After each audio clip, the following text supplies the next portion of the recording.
The Elimination Chamber is 18 days away, and it's a lot to go over here. First of all, we have something that's interesting to me. The Women's WrestleMania Royal Rumble winner, Asuka, will face Nia Jax in a very interesting match. I honestly don't remember this match ever happening. It probably did at NXT, I just don't remember.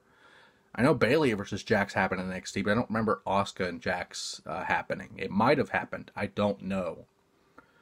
If it did, it did. But it's going to be a great match nonetheless. However, if Nia can beat Asuka, defeat the streak, the women's match at WrestleMania will become a triple threat match for the whatever title Asuka chooses. Which I don't think we know. It could be the Raw Women's Champion, it could be the SmackDown, but regardless, Nia Jax would be in Asuka's match, basically. Asuka has nothing to lose here except an advantage of what her being in one-on-one matches her entire career, with the exception of Survivor Series and maybe a tag match or two. Or at least her WWE career. She's been in tag matches before. She's been in multiple elimination matches before. She's faced men. She's faced women. She's done everything, honestly.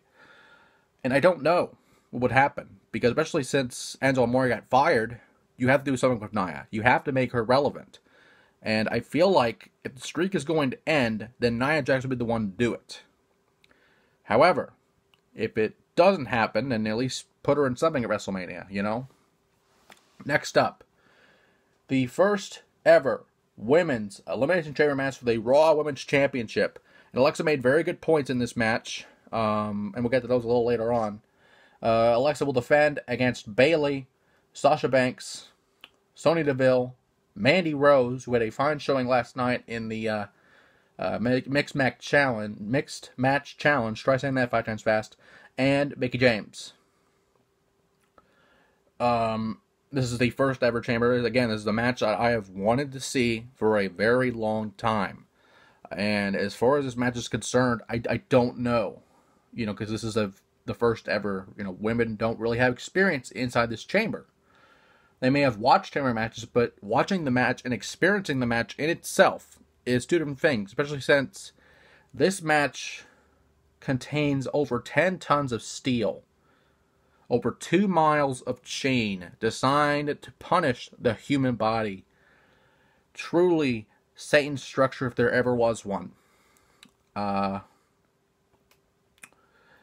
And, you know, for those who've never seen a chamber match, it's very simple. You know, 2 people will start the match, and in this case, a woman will be in each pod. There will be 4 pods around the ring. One woman will be in each pod. Elimination can occur at any time during pinfall or submission.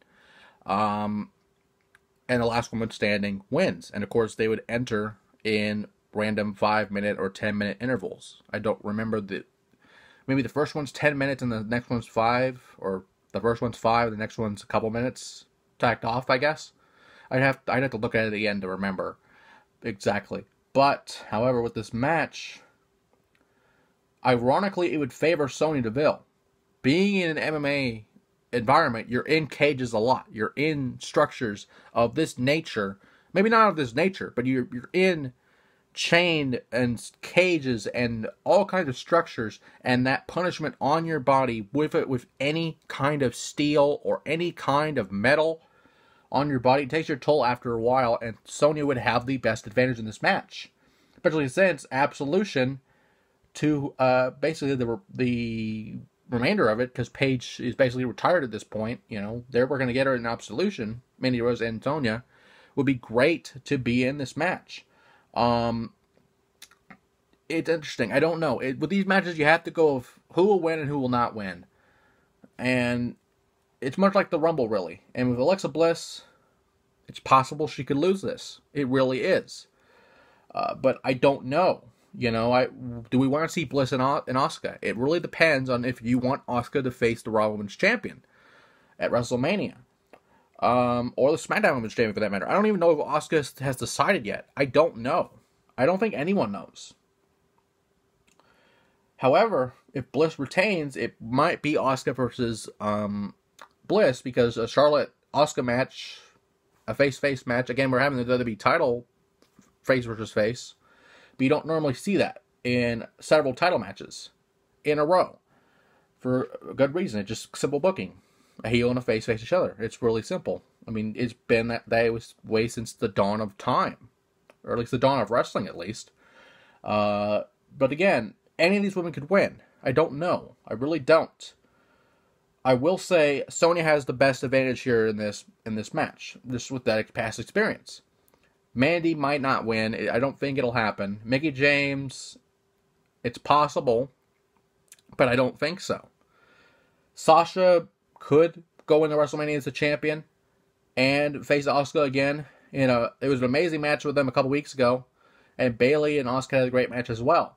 So if you want that match, you can have it. But I feel like it'll either be Sonya Deville or Alexa Bliss. Maybe Mickie James. I don't know. I really don't know. But I don't feel I don't think they would do that. It has to be Sonya. It really has to be Sonya at this point. That's what I'm leaning towards. And finally, the men's traditional chamber, I should say, the traditional chamber match. The Intercontinental Champion, The Miz, versus Roman Reigns versus the free agent John Cena versus Braun Strowman versus Elias. And we learned that Elias will enter the chamber last versus the winner of a fatal four-way.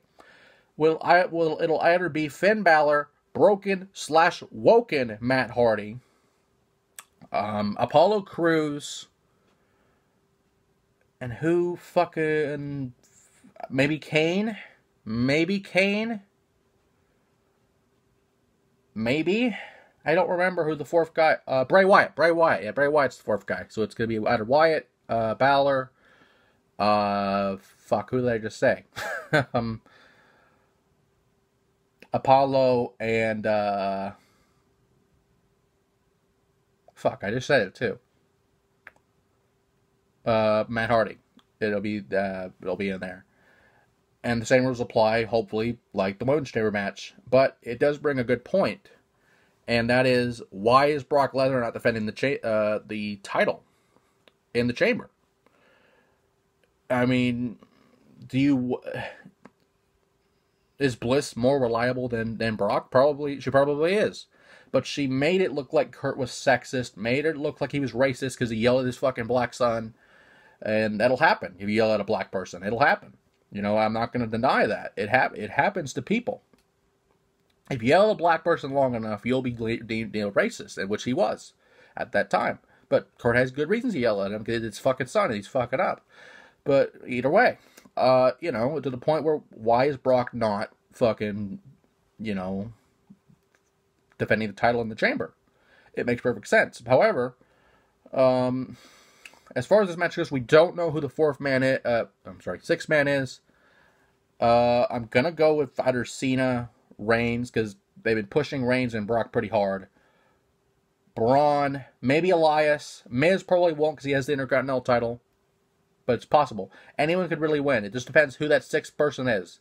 And that will really show who the winner of this match is. So we can't really say who will win this one yet. But the Chamber is 18 days away. A little over 18. And shit will go down next week. Because, we got heavy shit a couple nights ago. And it could happen again.